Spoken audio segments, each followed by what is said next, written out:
What if I told you that you never had to use a drone again in Rainbow Six Siege, or a camera, or any sort of thing that you get on to get information? Because the truth is, most of us are droning wrong anyway. Most of us are using the cameras wrong, and we're not actually using that information properly. But on top of that, nobody understands how to play off their team correctly. And if we stop droning and stop using these cameras just for a limited amount of time, we can learn the skills to play with your teammates. So today, I will not be using a single camera, I will not be using a single drone, and I will be playing off of my team to show you how you can incorporate this into your gameplay, because you don't always need drones to make plays and act and take action. I think that's something that's super important for people to understand and realize if they want to get better at the game. Now, I still recommend using utility, especially like place and play utility, Legion, throw the Gumais down, put the Malusis down. If you're on attack, bring the Grim, bring the info ops, the stuff that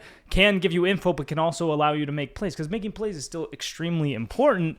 I just think it's important to realize that we are droning way too much. And that seems kind of counterintuitive, like, oh, we always talk about how important information is, how important droning is, but your teammates are information. These are human drones that we are not taking advantage of, because sometimes I'll see players, not even sometimes, all the time, I see players walking around the map, or sorry, not walking around, they're sitting on their drone while their teammate is entering the building and getting active, and that teammate no longer has that refrag potential with them. And I'm not going to be trying super hard. I'm not going to be like relying entirely on my good movement and aim, if you even consider it that. I'm just going to be focusing on playing off my team and show you how easy it is to actually use team play to your advantage in this game. So, no cams, just playing off the team. And this is something that I highly recommend practicing or working towards, because it is extremely helpful in your game. Like, you can't get to the top ranks in the game without learning to be a team player. So, that is the goal. Let's see where my teammates are. If we have a roamer, we want to go play with him right away. We still want to get rid of the enemy's drones, because they are going to be useful. I hear one here. There it is. All right, let's see. What do we got? So we have... I hear smoke. Oh, smoke is on the site. I'm going to go play with Denari right now.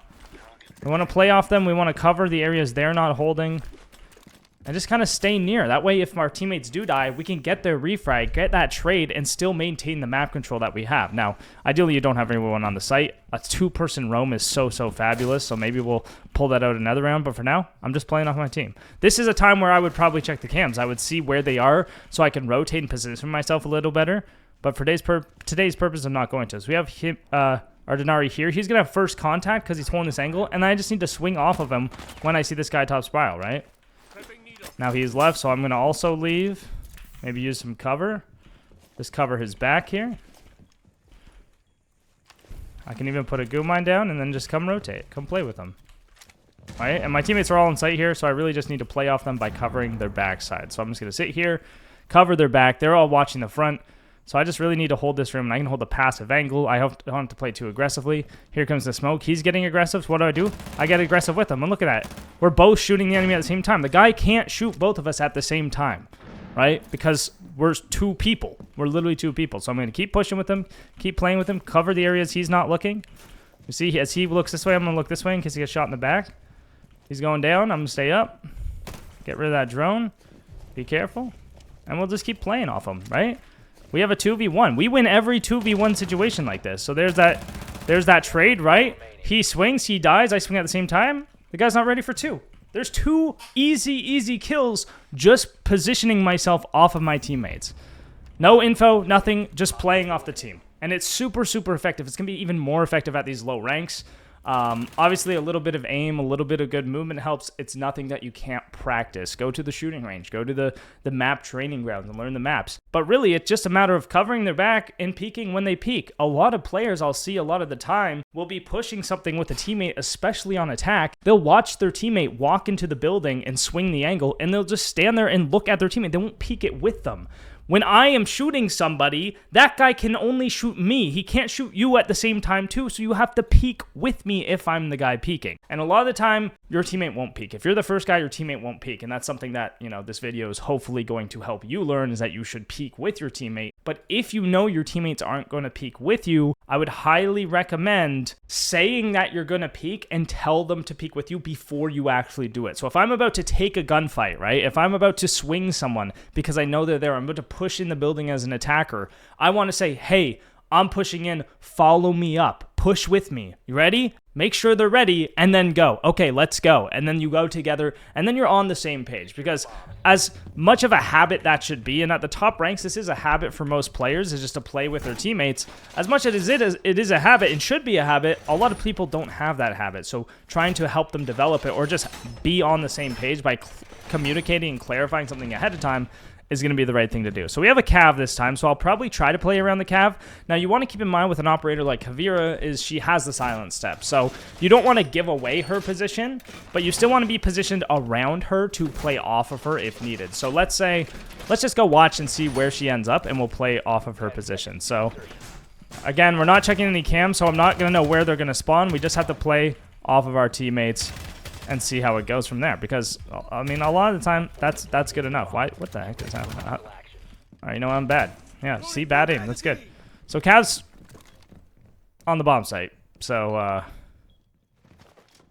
that's not going to do too much, but it's definitely an interesting choice. I mean, 5 people on the bomb site again is not great. There we go. We got a guy leaving the bomb site. We're just going to play off him. Look at this. He's walking, so I'm walking. They come front door.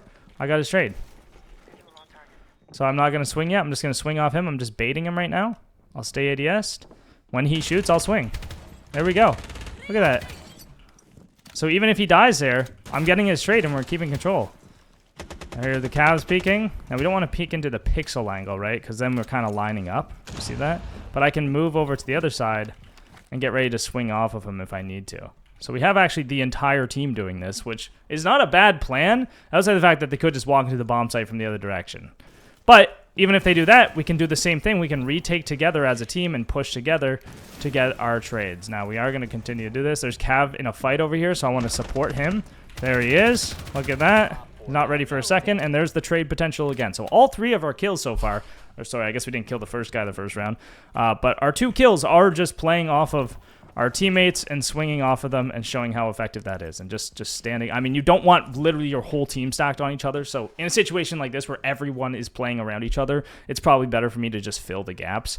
But say Castle's over here still, this is a great little 2-person play, and you really, that's probably as many people as you want stacked on each other is 2. Otherwise you're giving up too much map control, and you should probably find something else to do. So Ella's in a gunfight. I'm gonna try to support him. See if I can hold his door. I'm not sure where he's fighting. Might be over here, so I'm just going to play it a little passively. And you know what I can do? I can actually come from the other direction. So here's another example of a little pinch here.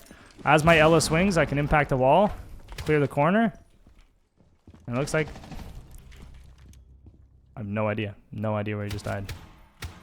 So he's right over there. I can play it passive. I can hide in the corner. Or I can push off my Rooney. So my Rooney's going right now, so I'll push too. He's shooting, so I peek. There we go. And look, we're just being a distraction for him to get kills. Every kill we've got or assisted so far, we are either shooting the guy in the side of the head or distracting him and drawing his attention away while our teammate shoots him. And the more you can achieve this kind of playstyle, and the more you can learn to do this, the better you'll be. And the best part of all about this playstyle, it works no matter what. It works in a 5-stack, works in a duo queue. You and your duo can do this. Or you can go around in solo queue and play off your teammates this way. This is how you create teamwork out of thin air. And teamwork is what's going to win you games when you solo queue. It's how you rank up when you solo queue, is learning this tactic of just team play. And you'll see it when we get to attack, that it'll be just as effective without a single drone, which is the part where it really matters, is on the attack. So we're going tellers now. Again, it doesn't matter. And the nice part about this too is it doesn't matter what site you go to. It doesn't matter what operators you have. You can implement team play into any lineup on any bomb site. And the more you learn it, the better you'll be at every single map in the game, right? So remember, this is just one skill that we're trying to improve. Each of these videos, the videos I've been making lately, are mainly just to focus on one single skill that you can improve on as a player. And this isn't going to be everything you need to get to champion rank by any means, but the more you can develop this skill along with all the other ones, the better you'll be, right? So the more I can counter the other team and bring the operators for the best strategy, the better I'll be. But the more I can do that and play off my teammates, the easier everything's going to be. So we can kind of stack these things on each other. I'm just going to bandit this wall, just slow them down from pushing in here.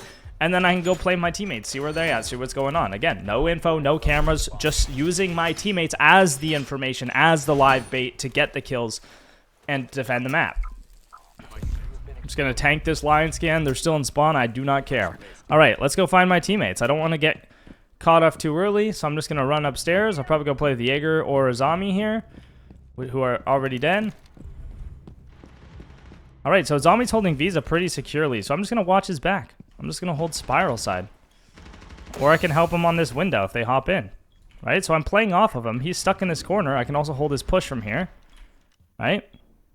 And now he has another layer of security to his setup. And when he dies, I can just leave. I don't have to sacrifice my life after that if I can't confirm the kill, or sorry, the trade on his body. So again, I'm just sitting here. I'm holding his window hop in. I could even say in game right now, like, hey, I got your window. Don't worry about it. Because this guy's going to hop in the window. He's going to look in his zombie's direction, and I'm going to shoot him in the side of the head, right? Now, I can also just barricade this, cover our backside, right? There we go. That's another piece of information that you don't need cameras for, is barricades. And you can see I'm just sitting here. A zombie's locking it down. He's killing everyone right now. But again, I can draw a distraction, create a distraction. I just need to stay alive. And, you know, he could come punch this barricade, so you kind of have to be aware of that. But there you go. A zombie just killed everyone. Nice. I mean, sometimes that will happen. Most of the time it won't, because most of the time your teammates will be bad.